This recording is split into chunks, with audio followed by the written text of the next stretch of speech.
Hello friend, welcome back to my channel. আজকে আমার বাবা মায়ের বিবাহবার্ষিকী, তো তারই কিন্তু প্রস্তুতি চলছে। আমাদের বিরিয়ানি একদম অলমোস্ট ডান। তো এখানে কিন্তু বিরিয়ানিটা আমার বানিয়েছে আমার বোন। ও তো খুব সুন্দর রান্নাবান্না করে, তো ওই কিন্তু বিরিয়ানিটা বানিয়েছে। আর বাড়িতে বিরিয়ানি হলে ওই বানায়। আর এক পাশে হচ্ছে পায়েস হচ্ছে। তো এখানে দুধটা কিন্তু গ্যাসে বসিয়ে দেওয়া হয়েছে, এবার চালটা দেওয়া হবে। তো এই আয়োজন মোটামুটি একটু কমপ্লিট করে আমরা বাজারের দিকে যাব। তো আমরা বাজারে চলে এসেছি। এখানে আমরা একটা কেক পছন্দ করব, যেহেতু বাবা মায়ের জন্য নিয়ে যাব। তো এখানে বেশিরভাগ দেখছিলাম প্রায় সবই বাচ্চাদের কেক আছে, ডোরেমন, ডল, বিভিন্ন রকম। বড়দের যে কেকগুলো আর সেরকম তেমন পাচ্ছি না। আর ওরা তো চকলেট কেক খুব একটা পছন্দ করে না। তো যাই হোক, তার মধ্যে পছন্দ করে একটা নিয়ে নিলাম। নিয়ে সোজা কিছু ফুলের মালা কিনে বাড়ি চলে এসেছি। এসে মাকে একটু রেডি করে দিলাম, কারণ এসে দেখি তখনও রেডি হয়নি। যেহেতু এটা ঘরোয়াভাবে অনুষ্ঠানটা হচ্ছে, তাই বাড়ির পাশে কয়েকটা বাচ্চা আর এক জেঠিমা আর আমাদের বাড়ির সবাই আছে। আমার হাজব্যান্ড আছে, আমি আছি, বাবা মা, বোন, ঠাকুরদা ঠাকুরমা তো আছেই বাড়িতে। আমরা এই ঘরোয়াভাবে কিন্তু অনুষ্ঠানটা করছি। তো কিছু কিছু দিন এরকমভাবে স্মৃতি হিসেবে আমাদের কাছে থেকে যায়। তো সেই জন্যই কিন্তু ঘরোয়াভাবে অনুষ্ঠানটা করা হচ্ছে। এই আমার বাবা মা দুজনকে কেমন লাগছে অবশ্যই কিন্তু তোমরা কমেন্ট করে জানিও। তারপরে একটু কিছু ফটোশ্যুট করে নিলাম। বাচ্চাগুলো দেখো, এখানে আমরা আছি, ঠাকুরদা ঠাকুরমা আছে, পাশের বাড়ি জেঠিমা আছে। সবাই কিন্তু একত্রিত হয়ে আমরা কিছু ছবি তুলে নিয়েছি।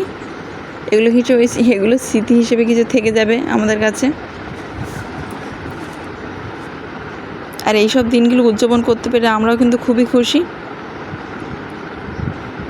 বাবা মা তো কিছুতেই কিন্তু মালা বদল করবে না, তো জোর করেই কিন্তু যথারীতি মালা বদল করানোর চেষ্টা করলাম।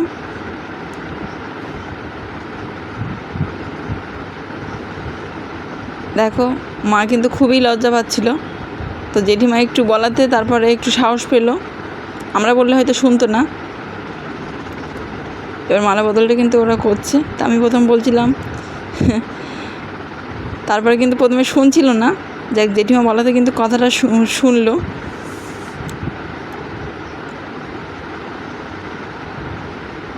ওরা মালা বদল করছিল আর আমরা জয়ধ্বনি দিচ্ছিলাম। বেশ দারুণ একটা মুহূর্ত আমরা সময় কাটালাম।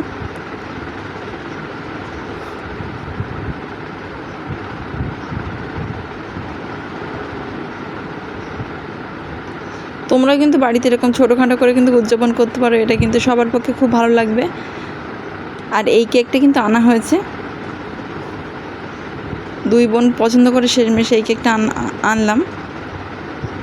বাচ্চারা ওইখানে রেডি, কেক কাটা হবে।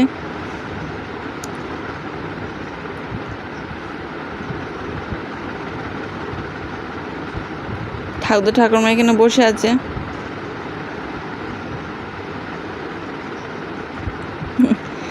এই যে আমার বরমশাই এখানে দাঁড়িয়ে আছে। সবার উদ্যোগে এবারে কেক কাটা হবে।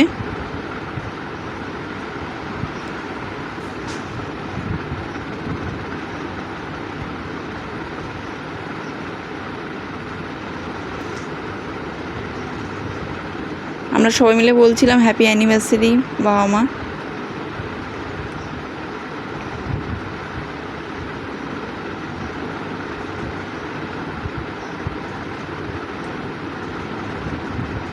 কেক কাটা শেষ, এবারে বাবা মাকে খাইয়ে দেবে।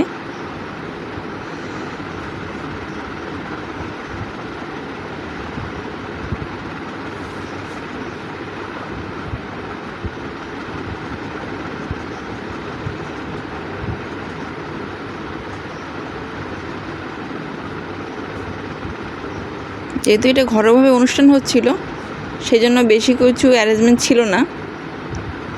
আমরা অল্পের উপরে যেটুকুনি পেরেছি সেটুকুনি করার চেষ্টা করেছি।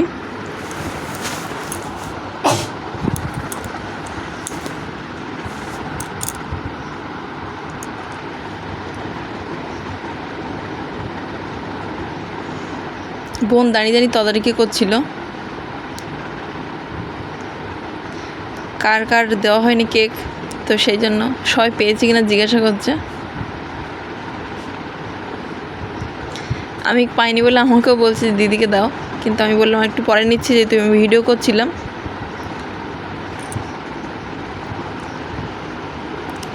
বাবাকে বলা হলো যে পায়েসটা এবার মাকে খাইয়ে দাও। মা বাবাকে পায়েসটা খাইয়ে দিল। আমরা যেমন সবাই মিলে খুব মজা করেছি, বাবা মাও কিন্তু খুবই আনন্দ পেয়েছে, কারণ একটা সময়ের পর বয়স হয়ে গেলে তখন তো আর কেউ উদ্যোগ না নিলে সেইভাবে অনুষ্ঠান হয় না। আমরা কিন্তু এই গিফটটা দিয়েছি বাবা মাকে।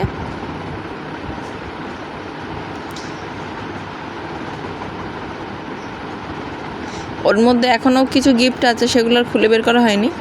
তারপরে আমরা কেক খাওয়ার পরে সবাই বাচ্চাগুলোকে খেতে বসিয়ে দিয়েছি, কারণ যেহেতু 8:30 বেজে গেছে, ওরা আবার বাড়ি ফিরবে, তো ওই জন্য খেতে বসিয়ে দিয়েছি সকলকে।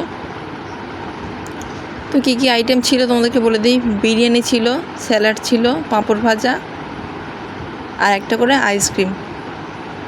এই যে সবাই আইসক্রিমটা দেখাচ্ছে, আবার দেখো।